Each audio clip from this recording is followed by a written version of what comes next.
We call you Gusso. Everybody calls you Gusso. Gusso has been with the community for a long time. Makes a lot of cool stuff that you can find in the store. And today, he's going to show off the coolest thing that he made. Magic.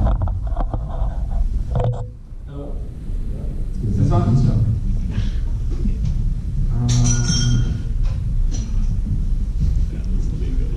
Okay, cool.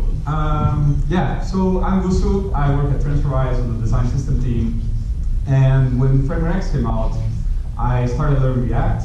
And for the past year, I've been publishing and maintaining some components on the store.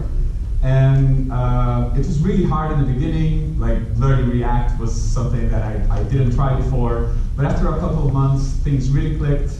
And I started getting really into it. So I started with some experiments just to see what was possible.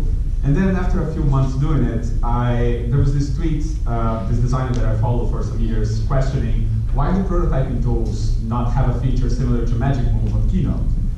Which, if you don't know how it works, but if you have two slides with the same element on Keynote, Keynote automatically animates the position, and I think also some other properties for you. So you can do a lot of prototyping directly there, and I think that's part of the reason why people like it.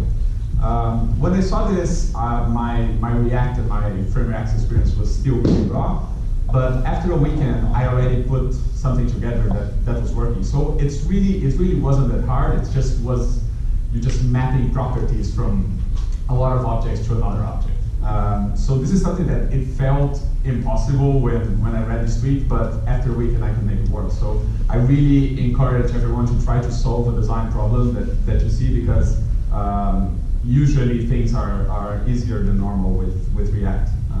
That's been my experience. So, and it's been also a really good experiment in very tiny scale product building, because I've been maintaining the component for a year and releasing updates and creating promotional videos and updating the brand. And it's such a tiny thing, but it's really cool to have something that is that I can do that on my free time. And the way that it works is, I'm going to use a toggle as an example. I know it's overused. Everyone demonstrates with toggles, but I think it's a concept that everyone's super familiar with. I think you sort of expect how this would work. So let's say that you drew this component. You wrap that in a code component. You make it you make it a design component.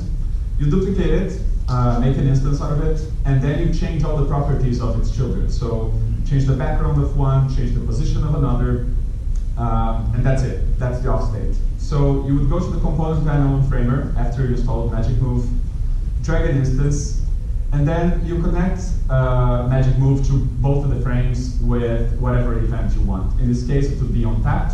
So once you connect both of them on tap, it means that you're going to cycle between them. If you added another instance with other different properties, it would cycle between all of them. And this is all using Framer Motion, the Framer's library on the background. So you have access to most of the properties that you have there. You also need to connect Magic Move to one of them as the initial status, just so Framer knows what to show once you open the prototype. And that's it. Once you connect this, now you have an interactive toggle that you built without code. And if you went to prototyping with microinteractions, you saw something quite similar. And I feel that Magic Move is just a tool that you keep in your toolbox. When you want to visualize something super quick like this, you would do it on Magic Move. And as you go to more complex stuff, usually you would jump into code, especially if you have dependencies on how a component would affect another component. And the ways you can use Magic Moves sometimes are not super obvious. So some other examples of things you can do, for example, this loader here. So this was done just by these two frames of just moving the three circles to the top. Enables staggering and looping, and now you have this animation, which if you wanted to design in code, you might have to spend some time thinking about it, but on Magic Move, you can do this in like a minute. Another example is just classic spinner. You rotate something 360 degrees, play with the easing, and then you have something, you have a spinner that you can play with. And And then when I was putting this together, I found out that you can actually nest magic move components. It wasn't by design, but it works.